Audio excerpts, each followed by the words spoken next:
O tema da aula é o Império de Alexandre, a fusão do Oriente com o Ocidente.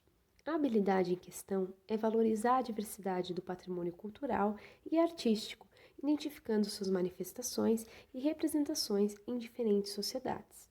Na aula anterior, observamos que após as guerras médicas e a Guerra do Peloponeso, com tantos conflitos internos, a Grécia enfraqueceu e abriu caminho para o domínio macedônico. Foi dessa forma que o rei Filipe II da Macedônia dominou a Grécia.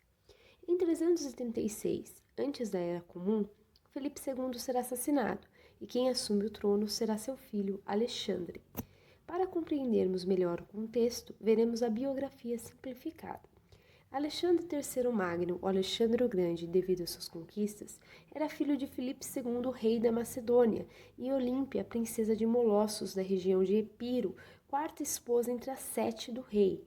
Nasceu em 356, antes da Era Comum, sendo o segundo filho na linha de sucessão ao trono, já que o primeiro era considerado deficiente por seu pai, que apostava todas as fichas em Alexandre. O falecimento dele foi precoce e ocorreu em 323 antes da Era Comum, aos 33 anos. Este slide da linha do tempo serve como base para que percebam que antes da Era Comum, sinalizado na cor azul, os fatos ocorrem em ordem decrescente. Isso significa que um número maior indica um evento que ocorreu antes que um número menor.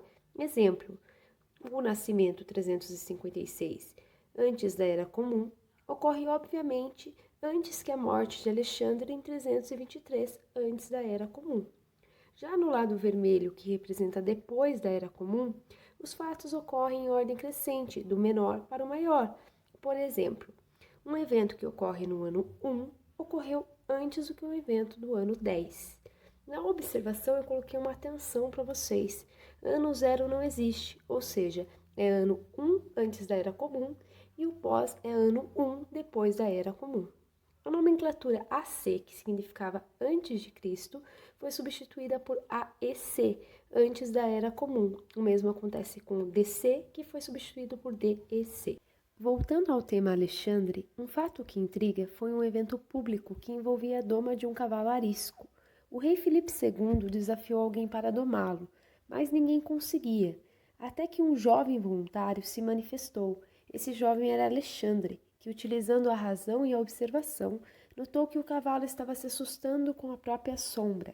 Reposicionando-o, conseguiu domá-lo e então ganhou notoriedade por tal fato.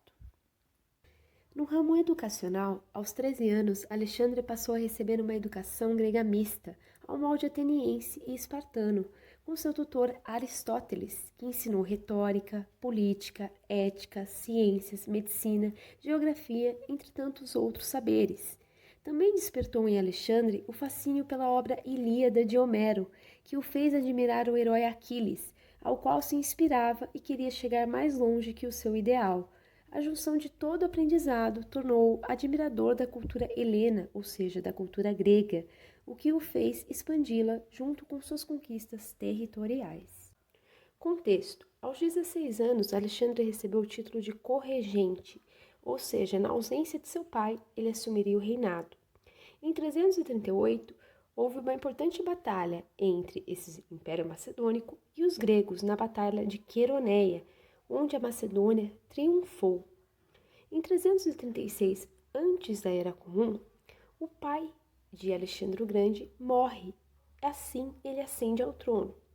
Durante 13 anos de governo, o Império de Alexandre, ele vai expandir esse império pela Europa, Norte da África, Pérsia, Egito e todo o Oriente Próximo. Então, olha aí um mapa da conquista, ali é a Macedônia, na lateral do mapa, e olha o trajeto que ele fez. Cada cidade que ele caminhava, ele tinha mania de colocar o seu nome, ele tinha mania de dar homenagem a si mesmo. Então, a gente tem várias Alexandrias espalhadas por aí. A mais conhecida é no Egito, né? Alexandria no Egito. Características de Alexandre. Então, Alexandre, através de todo esse domínio, apesar de dominar tantas sociedades e civilizações, ele tinha um diferencial. Ao invés de ele subordinar o povo, ele respeitava a cultura dos povos vencidos, cobrava, obviamente, seus impostos, mas ele respeitava a religião e a instituição política de cada povo vencido. Ele incentivava para fortalecer essa aliança o casamento entre vencedores e vencidos, tanto que ele casou-se com pessoas de outras culturas. Ele permitia que os jovens persas participassem do exército greco-macedônico e ele tentou fundir os povos. A cultura helenística, na termologia, é a fusão da cultura helena, ou seja, grega, com cultura oriental. Então, através das conquistas de Alexandre, ele expandiu a experiência helena e uniu os elementos das demais etnias, formando então a chamada cultura helenística. Com isso, o próprio Alexandre adquiriu uma administração no estilo oriental, mas reforçava parâmetros gregos. Os principais centros de difusão da cultura helenística foram Alexandria no Egito, Antioquia na Turquia e Pérgamo na Ásia Menor. A influência dessa cultura se estende na filosofia, com o epicurismo, estoicismo, ceticismo e cinismo, assim como houve influência na escultura. Na escultura grega, havia o ideal de perfeição, mas não uma representação de sensação.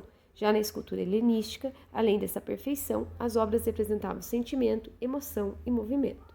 Exemplo disto é a obra de Laoconte e seus filhos, que representa exatamente os traços de emoção, sentimento e movimento. A referência para essa aula foi o livro de Thomas Martin e Christopher Blackwell. Espero que vocês tenham compreendido. Estou disponível para solucionar eventuais dúvidas a respeito do conteúdo. Obrigada.